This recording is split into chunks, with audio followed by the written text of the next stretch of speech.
नमस्कार। Vision IAS के news today के इस अंक में आप सभी का स्वागत है। इस अंक में हम आपके लिए लेकर आए हैं यूपीएससी परीक्षा की दृष्टि से महत्वपूर्ण कुछ अहम खबरें। इस अंक के साथ मैं हूं दिव्या तोमर।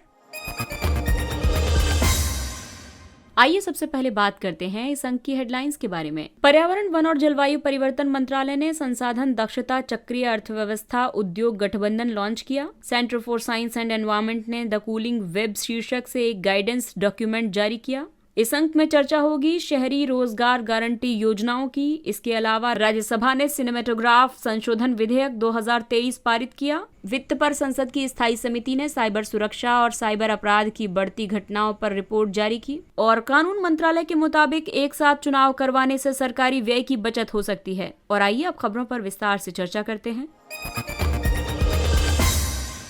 पर्यावरण, वन और जलवायु परिवर्तन मंत्रालय ने संसाधन दक्षता चक्रीय अर्थव्यवस्था उद्योग गठबंधन लॉन्च किया है। इस गठबंधन की अवधारणा भारत की G20 की अध्यक्षता के तहत संकलित की गई है। ये उद्योग द्वारा संचालित और आत्मनिर्भर पहल होगी। इस पहल का उद्देश्य वैश्विक स्तर पर संसाधन दक्षता और चक्रीय अर्थव्यवस्था संबंधी गतिविधियों को बढ़ावा देना है। इस गठबंधन का मिशन विविध और वैश्विक अनुभवों से सीखना, संसाधन उपयोग की दक्षता बढ़ाने के लिए निजी क्षेत्र की भागीदारी सुनिश्चित करना, G20 द्वारा निर्धारित प्रमुख वैश्विक लक्ष्यों और प्राथमिकताओं की प्राप्ति में योगदान देना है। वहीं संसाधन दक्षता और चक्रीय अर्थव्यवस्था की अगर हम चर्चा करें तो संसाधन दक्षता और चक्रीय अर्थव्यवस्था ऐसी रणनीतियां हैं जो प्राकृतिक संसाधनों पर निर्भरता को प्रभावी ढंग से कम कर सकती हैं और सतत विकास सुनिश्चित कर सकती हैं। जहां चक्रीय अर्थव्यवस्था अपशिष्ट को कम करने के लिए रिड्यूस, रीयूज और रीजनरेट मॉडल पर अधिक बल देती है, वहीं संसाधन दक्षता का लक्ष्य संसाधनों के पर्यावरण पर नकारात्मक प्रभावों को कम करते हुए उनसे प्राप्त मूल्य को अधिकतम करना है। ये सतत विकास लक्ष्य 3 जो कि उत्तम स्वास्थ्य और आरोग्यता के लिए है, SDG 6 स्वच्छ जल और स्वच्छता, SDG 8 गरिमापूर्ण कार्य और आर्थिक समृद्धि आदि की प्राप्ति में सहायक हैं। संसाधन दक्षता और चक्रीय अर्थव्यवस्था यानी RECE का महत्व इसलिए भी है क्योंकि ये पृथ्वी की तिहरी चुनौतियों प्रदूषण, जलवायु परिवर्तन और जैव विविधता की हानि से निपटने में मदद करती है। ये अपशिष्ट को कम करती है और उद्योगों की दक्षता बढ़ाती है। ये उत्पादों की उपयोग अवधि में वृद्धि करती है और फिर से उपयोग को बढ़ावा देती है। RECE के स्तंभ हैं प्रभाव के लिए साझेदारी, प्रौद्योगिकी के स्तर पर सहयोग और विस्तार के लिए वित्त पोषण। Centre for science and environment ने द कूलिंग वेब शीर्षक से एक गाइडेंस डॉक्यूमेंट जारी किया है। इस दस्तावेज में ऐसे संधारणीय शीतलन समाधानों का उल्लेख किया गया है जो परंपरागत शीतलन प्रणालियों पर निर्भर नहीं है। नीति आयोग ने अनुमान लगाया है कि भारत में ऊर्जा की मांग का 65% स्थानों को ठंडा करने और गर्म करने के लिए उपयोग किया जाता है। वर्ष 2037-38 तक इसके 11 गुना बढ़ने का अनुमान है। आपको बता दें कि इस समस्या को स्वीकार करते हुए भारत सरकार ने 2019 में कूलिंग एक्शन प्लान लॉन्च किया था और ऐसा करने वाला भारत दुनिया का पहला देश बन गया था। इस दस्तावेज में कई प्रमुख तकनीकों को अपनाने का सुझाव दिया गया है, जैसे कि वाष्पीकरण शीतलन। इसमें गर्म हवा को जल से भरे हुए एक माध्यम से गुजारा जाता है। इससे ऊष्मा जल में स्थानांतरित हो जाती है और इस तरह से पानी भाप बन जाता है या फिर कहें कि वाष्पित हो जाता है और हवा ठंडी हो जाती है। इसके अलावा दूसरी तकनीक है पृथ्वी के भूतापीय गुणों का उपयोग करना। इसमें पृथ्वी की सतह के कुछ मीटर नीचे तक तापमान लगभग 24 डिग्री सेल्सियस पर स्थिर बना रहता है। वायु सुरंगों का निर्माण करके उससे परिवेशी वायु को प्रवाहित किया जाता है। इस प्रक्रिया में पृथ्वी से ऊष्मा का आदान प्रदान होता है और इंडोर जगहों को शीतल वायु प्राप्त होती है। इसके अलावा डिजाइन से जुड़ी हुई रणनीतियां हैं जिसमें ऊर्जा दक्षता में सुधार के लिए प्राकृतिक तत्वों का उपयोग करके कुशल संरचना डिजाइन तैयार किया जाता है। साथ ही डिस्ट्रिक्ट कूलिंग सिस्टम है। ये कई इमारतों की शीतलन आवश्यकताओं को पूरा करने के लिए एक केंद्रीकृत जगह से ठंडे पानी के स्रोत का उपयोग करता है। डीह्यूमिडिफिकेशन तकनीक का भी उपयोग किया जाता है। इसमें desiccant based evaporative cooler system का उपयोग किया जाता है। ये हवा में मौजूद आर्द्रता को कम करता है और फिर हवा को आरामदायक स्तर पर लाने के लिए वाष्पीकरणीय शीतलन का उपयोग करता है। अब इसमें एक्टिव कूलिंग के तहत कम प्रभाव वाली कूलिंग के लिए भूतापीय, वाष्पीकरणीय शीतलन, पैसिव डाउनड्राफ्ट और अन्य का इस्तेमाल किया जाता है। वहीं रेफ्रिजरेट आधारित कूलिंग के लिए डिस्ट्रिक्ट कूलिंग, रेडिएंट कूलिंग, कोई भी नवाचार जो ऊर्जा की मांग में कटौती करता है और अन्य सभी स्रोतों का इस्तेमाल किया जाता है। वहीं निष्क्रिय उपायों के तहत माइक्रो क्लाइमेट एनहांसमेंट के तहत जल निकाय, वृक्षारोपण वृक्षारोपण, खुले क्षेत्रों में छायांकन, ऊर्ध्वाधर वृक्षारोपण और छिद्रित सतह तथा अन्य शामिल हैं। बिल्डिंग फॉर्म के तहत प्रांगण की योजना, इमारत के खंडों का एक दूसरे पर छायांकन यानी कि शेडो पड़नी चाहिए, इससे भी कहीं ना कहीं कूलिंग इफेक्ट आता है। साथ ही अनुकूलन दिशा यानी कि भवन में प्रवेश करने की दिशा कौन सी होनी चाहिए, इससे भी कूलिंग पर बड़ा इफेक्ट पड़ता है। और आइए बात करते हैं शहरी रोजगार गारंटी योजनाओं की। राजस्थान, झारखंड और ओडिशा जैसे कई राज्यों ने हाल ही में शहरी रोजगार गारंटी योजनाओं की शुरुआत की है। केरल 2011 में यूईजीएस शुरू करने वाला पहला राज्य था। शहरी रोजगार गारंटी योजनाओं की जरूरत इसलिए है क्योंकि वर्तमान में बेरोजगारी दर काफी उच्च है। आवधिक श्रम बल सर्वेक्षण 2019-20 के मुताबिक ग्रामीण क्षेत्रों में जहां 4% की बेरोजगारी है, वहीं शहरी क्षेत्रों में 7% की उच्च बेरोजगारी दर है। शहरी जनसंख्या में वृद्धि के साथ साथ मुद्रास्फीति की उच्च दर बनी हुई है। रोजगार से संबंधित अधिकतर योजनाएं ग्रामीण बेरोजगारी और गरीबी को प्राथमिकता देती हैं। इसके अलावा और भी कई मुद्दे हैं, जैसे कि नौकरी की खराब गुणवत्ता, कम वेतन और सामाजिक सुरक्षा की कमी। शहरी स्थानीय निकायों की खराब वित्तीय स्थिति और कार्मिकों की कमी के कारण शहरों में भी श्रम बल को बढ़ाने के लिए मनरेगा के समान एक केंद्रीय रोजगार गारंटी कार्यक्रम की मांग की जा रही है। इसे आगे कई माध्यमों से पूरा किया जाएगा, जैसे कि श्रम गहन दृष्टिकोण के माध्यम से शहरी बुनियादी ढांचे में निवेश करके, शहरी स्थानीय निकायों में क्षमता निर्माण करके, लघु उद्यमों को रोजगार सृजन के लिए प्रोत्साहित करके, ग्रामीण विकास के माध्यम से ग्रामीण क्षेत्रों से प्रवासन को कम करके। राज्यसभा ने सिनेमेटोग्राफ संशोधन विधेयक 2023 पारित किया। इस विधेयक का उद्देश्य फिल्मों की पायरेसी को समाप्त करना और सिनेमेटोग्राफ अधिनियम 1952 को सुप्रीम कोर्ट के विविध निर्णयों के अनुरूप बनाना है। वर्ष 1952 के अधिनियम में केंद्रीय फिल्म प्रमाणन बोर्ड की स्थापना का प्रावधान किया गया था। इसमें फिल्मों को उनके UA और UA आधारित मौजूदा प्रमाणन की बजाय आयु वर्ग के आधार पर प्रमाणित करने का प्रावधान किया गया है। संशोधन के तहत नए वर्गीकरण में UA7+, UA13+ और UA16+ को शामिल करने का प्रावधान किया गया है। वर्ष 1952 के अधिनियम में फिल्मों के प्रमाणन को वर्गीकृत किया गया था। U श्रेणी, UA, A और S। U श्रेणी के अंतर्गत फिल्मों को सभी आयु वर्ग के लोग देख सकते थे। UA श्रेणी की फिल्में 12 साल से कम उम्र के बच्चे अपने अभिभावक के मार्गदर्शन में ही देख सकते हैं। इसके अलावा A श्रेणी की फिल्मों को केवल वयस्क ही देख सकते हैं। S श्रेणी की फिल्मों को कुछ विशेष वर्ग के लोग ही देख सकते हैं। इस विधेयक में टेलीविजन या अन्य मीडिया वर्गों के लिए अलग प्रमाणन देने का प्रावधान किया गया है। विधेयक के अनुसार अब फिल्म प्रमाणन की वैधता अनिश्चित काल के लिए होगी। अभी फिल्म प्रमाणन की वैधता 10 वर्षों के लिए ही होती है। ये विधेयक फिल्मों को अनधिकृत रूप से रिकॉर्ड करने या प्रदर्शित करने पर भी रोक लगाता है। भारत संघ बनाम KM शंकरप्पा वाद में सुप्रीम कोर्ट द्वारा दायर किए गए निर्णय के अनुसरण में अधिनियम की धारा 6(1) को हटा दिया गया है। ये धारा केंद्रीय फिल्म प्रमाणन बोर्ड के निर्णयों की केंद्र सरकार द्वारा समीक्षा से संबंधित है। हालांकि यदि धारा 5(b)(1) के तहत शिकायत प्राप्त होती है तो केंद्र सरकार के पास CBFC के निर्णयों के पुनरीक्षण का अधिकार होगा। ये संविधान के अनुच्छेद 19 के तहत लगाए गए युक्त प्रतिबंधों के अनुरूप है। वित्त पर संसद की स्थायी समिति ने साइबर सुरक्षा और साइबर अपराध की बढ़ती घटनाओं पर रिपोर्ट जारी की। रिपोर्ट के मुताबिक साइबर सुरक्षा से जुड़ी घटनाएं हैं। सर्टिन के अनुसार 2022 में 13 मिलियन से अधिक साइबर सुरक्षा संबंधी घटनाएं दर्ज की गई थी। बैंकिंग संस्थाओं के बीच साइबर रेजिलियंस में असमानता पाई गई। केवल 10.92% सहकारी बैंकों ने साइबर सुरक्षा ऑडिट पूरा किया है। रिपोर्ट में कई सिफारिशें भी की गई, जैसे कि 5 प्रमुख आयामों में साइबर सुरक्षा नीति फ्रेमवर्क पर विचार किया जाना चाहिए। साइबर फोरेंसिक प्रयोगशालाओं को सूचना प्रौद्योगिकी अधिनियम 2000 की धारा 79(a) के तहत इलेक्ट्रॉनिक साक्ष्य के परीक्षक के रूप में अधिसूचित करना चाहिए। व्यापक दिशा निर्देशों और मानकों को लागू करके बिग टेक और दूरसंचार कंपनियों सहित तीसरे पक्ष के सेवा प्रदाताओं की निगरानी करनी चाहिए और उन पर नियंत्रण किया जाना चाहिए। गूगल ऐप जैसे सेवा प्रदाताओं को केंद्र सरकार के साथ ऐप के डेवलपमेंट और इसके डेवलपर्स की पहचान साझा करनी चाहिए। भारत में वित्तीय साइबर अपराधों से निपटने के लिए साइबर सुरक्षा प्राधिकरण नामक एक केंद्रीय विनियामक की स्थापना की जानी चाहिए। साथ ही ये भी सिफारिश की गई कि CPA के तहत एक सेंट्रल नेगेटिव रजिस्ट्री बनाई जानी चाहिए। इसमें धोखेबाजों के अकाउंट्स और उनके द्वारा उपयोग किए गए आधिकारिक दस्तावेजों की जानकारी शामिल होगी। साइबर सुरक्षा प्राधिकरण को संगठन के पारितंत्र प्रतिभागियों का परीक्षण करने के लिए एथिकल हैकर्स को शामिल करना चाहिए। डिजिटल ऋण के मानकीकरण के लिए डिजिटल ऋण प्रदान करने वाली एजेंसियों और वित्तीय मध्यस्थों के लिए CPA द्वारा एक व्हाइट लिस्टिंग फ्रेमवर्क की स्थापना की जानी चाहिए। साइबर सुरक्षा के 5 प्रमुख आयाम हैं। एक, अधिक गतिशील और अग्र सक्रिय विनियामक ढांचा स्थापित करना। दूसरा है उपभोक्ता शिकायत निवारण और क्षतिपूर्ति तंत्र। केंद्रीय और राज्य साइबर सुरक्षा प्रवर्तन क्षमताओं को मजबूत करना और अन्य अग्रणी देशों के साथ घनिष्ठ वैश्विक सहयोग प्राप्त करना तथा भारत के डिजिटल इकोसिस्टम के लिए एक केंद्रीकृत साइबर सुरक्षा प्राधिकरण को सशक्त करना। अगला टॉपिक भारत में निर्वाचन से संबंधित है। कानून मंत्रालय के मुताबिक एक साथ चुनाव करवाने से सरकारी व्यय की बचत हो सकती है। एक साथ चुनाव को भारतीय निर्वाचन चक्र को इस तरह से संरचित करने के रूप में परिभाषित किया गया है कि लोकसभा और राज्य विधानसभाओं के चुनाव एक साथ एक समय पर हों।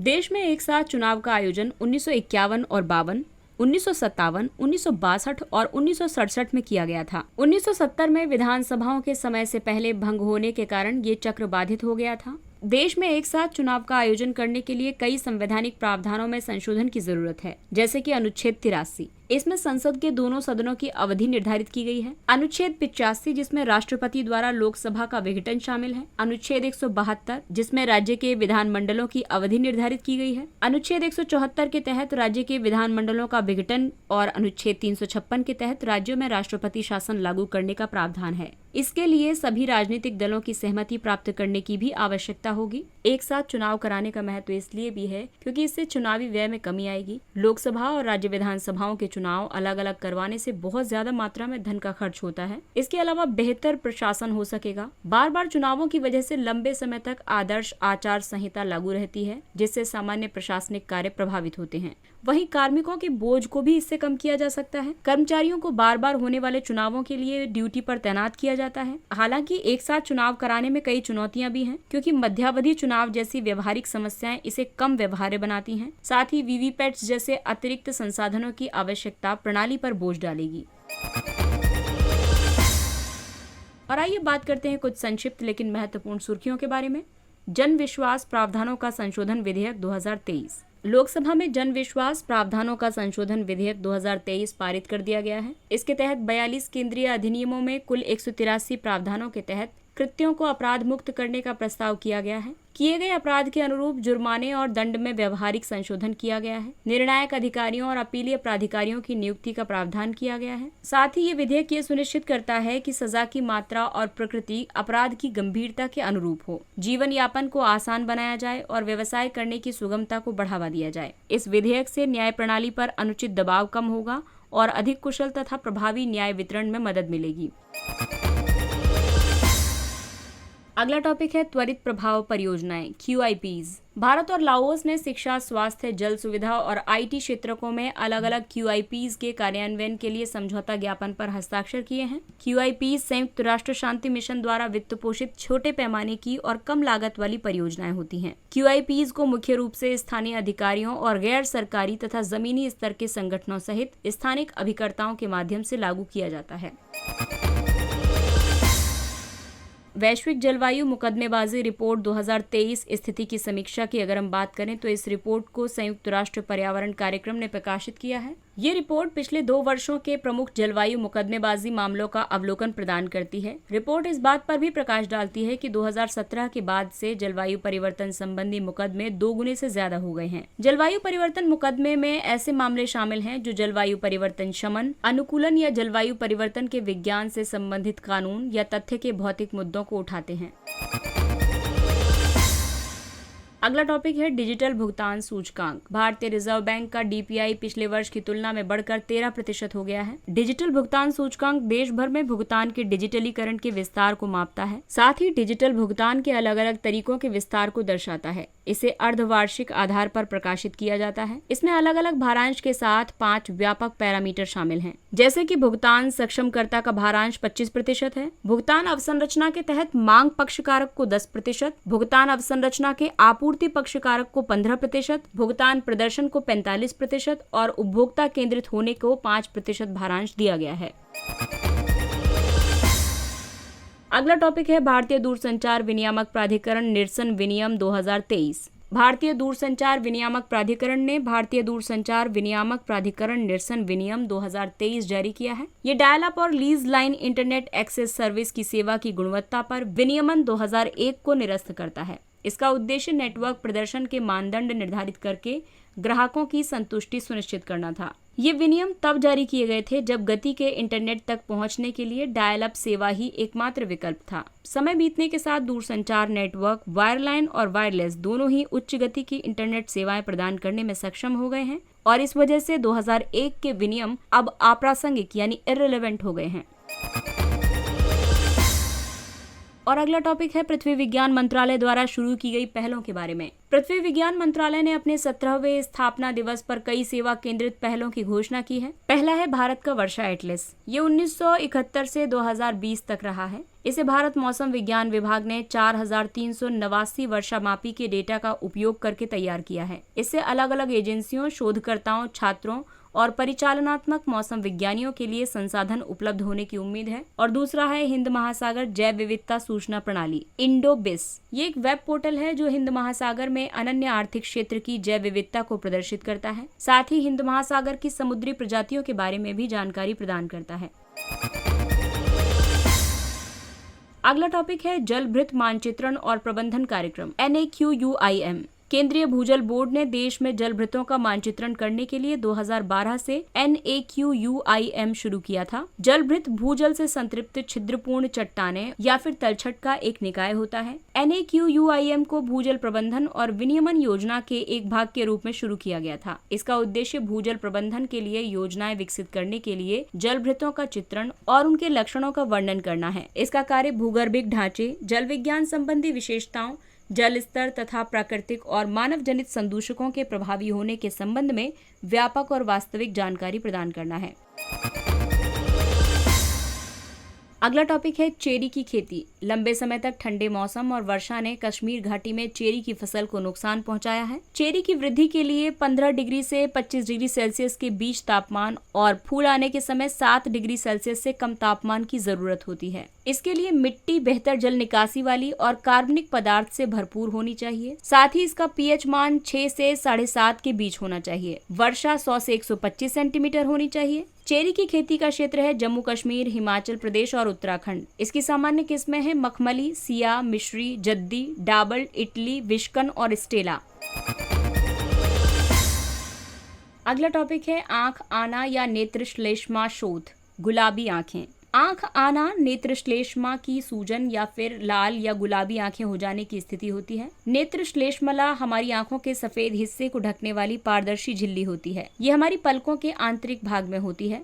नेत्रश्लेष्मला म्यूकस और आंसुओं के स्राव से आंखों को सुरक्षा और चिकनाई प्रदान करती है। ये एलर्जी, रासायनिक अभिक्रिया और बैक्टीरिया या वायरस होने के कारण होने वाले संक्रमण से हो सकता है। इसके आम लक्षणों में आंखों में लालिमा, खुजली, अत्यधिक आंसू आना और आंखों में कुछ चुभन जैसा महसूस होना शामिल है। ये किसी संक्रमित व्यक्ति की आंखों के स्राव, दूषित वस्तुओं या श्वसन क्रिया के दौरान निकली पानी की बूंदों के साथ प्रत्यक्ष या अप्रत्यक्ष संपर्क के कारण फैलता है।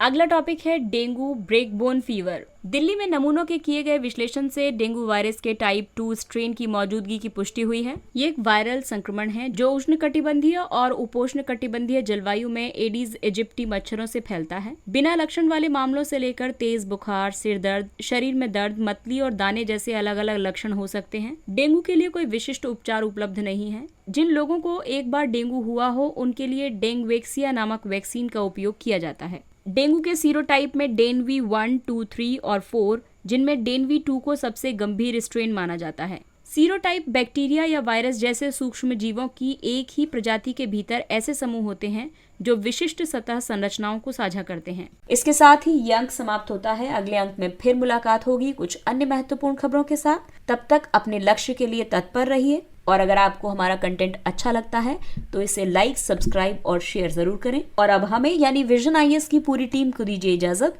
नमस्कार।